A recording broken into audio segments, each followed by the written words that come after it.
బస్సులకు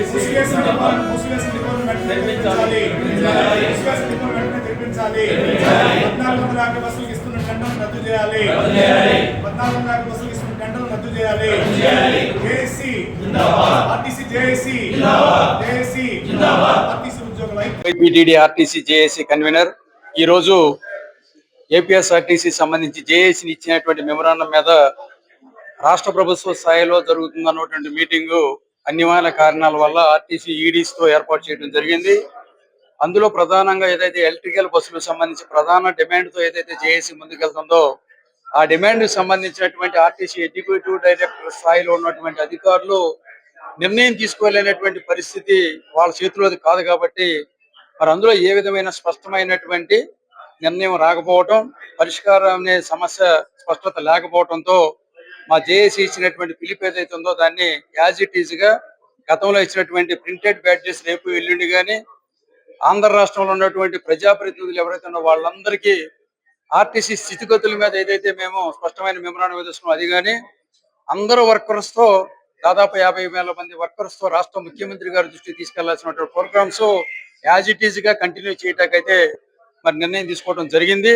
మేము ముఖ్యంగా ఇవాళ ఎగ్జిక్యూటివ్ డైరెక్టర్స్ కమిటీకి ఎలక్ట్రికల్ బస్సుల వల్ల కలిగేటువంటి ఇబ్బందులన్నీ స్పష్టంగా సూచించడం, దానివల్ల ప్రభుత్వానికి కలిగే నష్టము, ప్రజలకు కలిగే ఇబ్బంది, సంస్థకు కలిగే ఇబ్బంది ఏదైతే ఉందో వాటన్నిటిని స్పష్టంగా వివరించడంతో పాటు ఆర్టీసీలో ఉన్నటువంటి సిబ్బంది రిక్రూట్మెంట్ లేకపోయే ఇబ్బందులు కానీ, స్త్రీ శక్తి వలన కలిగే నష్టం కానీ, ఏదైతే స్త్రీ శక్తి వల్ల ఎఫెక్ట్ ఏదైతే రావాల్సినటువంటి అమౌంట్ పూర్తి స్థాయిలో ప్రభుత్వం నుంచి మాకు రావాలనే మరి ప్రధానమైనటువంటి మేజర్ డిమాండ్స్, కొత్త బస్సు కొనుగోలు లాంటి సమస్యలతో పాటు ప్రభుత్వ ఉద్యోగులకు రావాల్సినటువంటి డిఏ, పిఆర్సి, అదేవిధంగా ఐఆర్ లాంటి తక్షణ సమస్యలు ఏదైతే ఉండే వాటిని అన్నిటి పరిష్కారానికి మరి ఎగ్జిక్యూటివ్ డైరెక్టర్స్ వివరించడం, వారి ద్వారా ప్రభుత్వాన్ని తీసుకెళ్ళడం ఏదైతే చెప్పడం జరిగిందో ఇప్పటికైనా ప్రభుత్వం తక్షణం చొరవ తీసుకుని చర్చించి పరిష్కారం చేయకపోతే సామరస్యపరంగా వెళ్లే ఉద్యమాన్ని దయచేసి ఇబ్బందికరంగా తీసుకురావద్దని మేము ప్రభుత్వానికి విజ్ఞప్తి చేస్తూ థ్యాంక్ యూ వెరీ మచ్.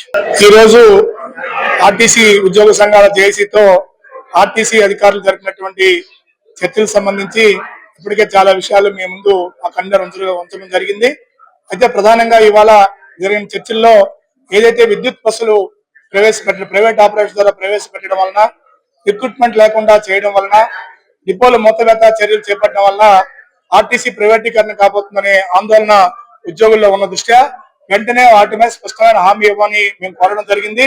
ఆ స్పష్టమైన హామీలో భాగంగా ఏదైతే ఎలక్ట్రికల్ బస్సులు 750 బస్సులు తీసుకున్నారో వాటన్నిటిని ఆర్టీసీ కొనుగోలు చేసే విధంగా చర్యలు చేపట్టాలని, భవిష్యత్తులో తీసుకోబోతున్న 1450 బస్సులకు సంబంధించిన టెండర్లని వెనక్కి రద్దు చేయాలని చెప్పేసి, ఏదైతే ఎలక్ట్రికల్ బస్సు ఆపరేటర్ల కోసం 4 డిపోలని మూసివేసే దిశగా చర్యలు చేపట్టారో వాటిని తెరిపిస్తూ మరో 8 డిపోల్లో 50% ఖాళీ చేయించాలని ప్రయత్నాలు కూడా వెనక్కి తీసుకోవాలని చెప్పేసి విజ్ఞప్తి చేస్తూ, ఇవాళ స్త్రీశక్తి ద్వారా ప్రభుత్వానికి మంచి పేరు వచ్చింది.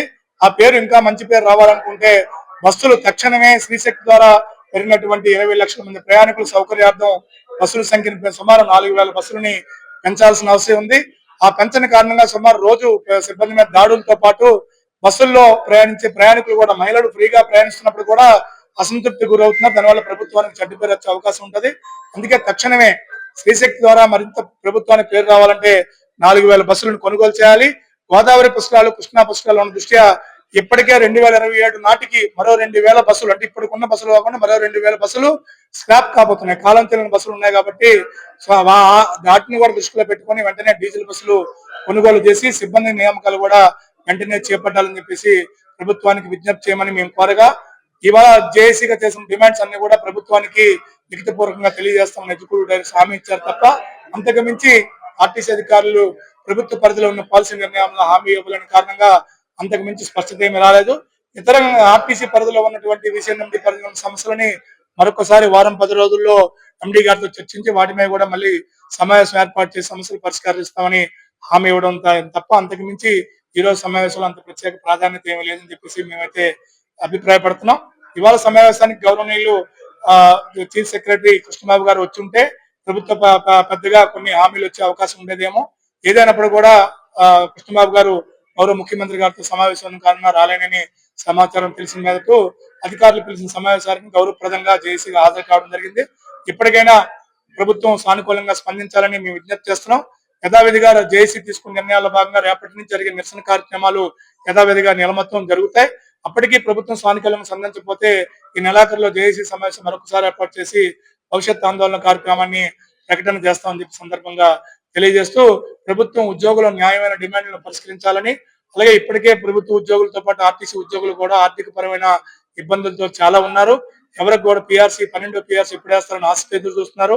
ఎన్నికల హామీల్లో ఇచ్చిన భాగంగా ఐఆర్ ఎప్పుడు ప్రకటిస్తారు, డిఏ బకాయిలు ఎప్పుడు ఇస్తారు, ఈ ప్రభుత్వం వచ్చిన తర్వాత 5 డిఏల బకాయిలు ఉన్నాయి ఎప్పుడు చెల్లిస్తారని ఆశగా ఎదురు చూస్తున్న పరిస్థితుల్లో ఆర్థిక పరమైన సమస్యలు కూడా పరిష్కరించాలని ప్రభుత్వానికి ఏపీ జేఏసీ ఉద్యోగ సంఘాల ఆర్టీసీ ఉద్యోగ సంఘాల జేఏసీగా ప్రభుత్వానికి విజ్ఞప్తి చేస్తాం.